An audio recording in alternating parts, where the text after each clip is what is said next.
bagaimana kabar kalian hari ini? Semoga sehat selalu ya. Di video kali ini aku akan membagikan sedikit pengalamanku tentang tes kesehatan rohani dalam pemberkasan CPNS. Jadi, sekali lagi saya bukan dokter, saya bukan psikolog atau psikiater, ini murni pengalaman saya dalam pemberkasan CPNS. Tes kesehatan rohani yang biasa digunakan itu adalah tes MMPI atau Minnesota Multiphasic Personality Inventory. Soal yang ada pada MMPI itu ada 567 pernyataan yang jawabannya iya atau tidak. Kemudian soal tersebut akan diteliti atau dievaluasi oleh sistem. Jadi bukan manusia ya yang menelitinya. Terus kemudian waktu yang digunakan 90 menit biasanya. Banyak sekali orang yang gagal dalam tes MMPI ini, salah satunya karena satu, tes MMPI tidak dapat dievaluasi dan harus tes ulang karena terlalu banyak keluhan atau menyembunyikan gejala. Dua, saat mengisi tidak jujur sehingga interpretasi yang muncul terlalu melebih-lebihkan atau menutupi atau menyangkal. Menyembunyikan gejala ini yang dimaksud misalkan kalian sering kali insomnia atau kesulitan dalam tidur. Nanti misalkan ada pertanyaan tersebut kalian jawab tidak, padahal kalian mengalami. Itu yang namanya menyembunyikan gejala. Kalau nggak gitu terlalu banyak keluhan. Misalkan nanti kan ada banyak itu pernyataan tentang penyakit, misalkan gangguan pencernaan, gangguan pernafasan, gangguan batuk-batuk atau mual-mual seperti itu. Semuanya kalian jawab iya. Itu kan artinya terlalu banyak keluhan. Akhirnya sistem tidak dapat membaca hasil kalian. Akhirnya kalian gagal dan diminta untuk mengulangi lagi.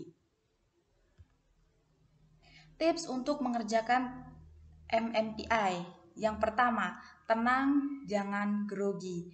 Jadi pagi-pagi sebelum kalian berangkat itu usahakan mood kalian bagus supaya dalam mengerjakan itu tenang dan hasil yang didapatkan maksimal. Yang kedua, kerjakan dengan jujur. Jadi kalau misalkan kalian betul-betul mengalami, jawab iya. Kalau tidak, jawab tidak. Jangan ikut-ikut teman atau kalian itu melebih-lebihkan jawaban seperti yang saya utarakan sebelumnya. Yang ketiga, konsisten. Ada banyak pertanyaan yang sama, mirip atau pernyataannya itu kata-katanya itu hampir sama begitu. Jadi kalian harus jawabnya itu sama juga. Misalkan nomor 10, pernyataannya tentang apakah kalian mengalami gangguan tidur. Kalian jawab ya. Terus kemudian di soal nomor 200, soalnya sama, kalian jawab tidak. Itu namanya tidak konsisten ya. Jadi kalian itu harus konsisten. Yang ketiga, jangan terlalu lama berpikir. Jangan gara-gara kalian ingin mendapatkan hasil maksimal agar tidak mengulangi lagi, akhirnya kalian terlalu lama memikirkan jawaban dari soal. Yang terakhir adalah maksimalkan waktu pengerjaan. Kalian akan diberikan waktu kurang lebih 90 menit, jadi gunakanlah waktu itu dengan semaksimal mungkin. Jangan gara-gara cuma jawabannya iya atau tidak, kalian itu cepat sekali mengerjakan, akhirnya 30 menit selesai. Kalau bisa, maksimalkan waktu 90 menit tersebut. Berikut ini merupakan contoh pernyataan dalam tes MMPI. 1. Aku senang cerita detektif atau misterius. Karena saya tidak suka cerita detektif, maka jawabannya adalah tidak. Aku bekerja dalam ketegangan yang sangat besar. Tidak, sekali-sekali aku berpikir tentang hal buruk yang perlu diutarakan. Tidak, aku yakin bahwa hidup ini tidak adil. Tidak, aku terganggu oleh serangan mual-mual dan muntah-muntah. Iya, bila aku melamar pekerjaan baru, aku tahu siapa yang perlu dihubungi terlebih dahulu. Iya, aku jarang sekali terganggu sembelit. Iya, aku pernah ingin sekali lari dari rumah. Tidak, aku merasa tidak seorang pun mengerti diriku. Tidak, kadang-kadang aku tertawa dan menangis tanpa dapat dikendalikan. Tidak. Jadi jawabannya antar orang itu bisa saja tidak sama karena kan itu sesuai dengan apa yang kalian alami.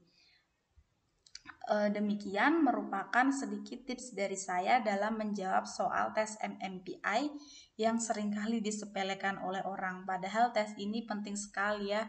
Kalau misalkan tes ini gagal, kalian tidak bisa melanjutkan pemberkasan CPNS. Setelah selesai mengerjakan tes MMPI ini, biasanya akan langsung diseleksi oleh sistem. Nanti hasil dari sistem itu akan digunakan oleh psikiater untuk wawancara kalian. Tapi ada juga beberapa psikiater itu yang tidak wawancara kalian, hanya memberikan sedikit penjelasan atau bahkan langsung memberikan surat keterangan sehat. Jadi tergantung dari masing-masing psikiaternya ya, tapi rata-rata kalian akan diwawancarai tindak lanjut dari hasil tes MMPI kalian. Semoga berhasil teman-teman.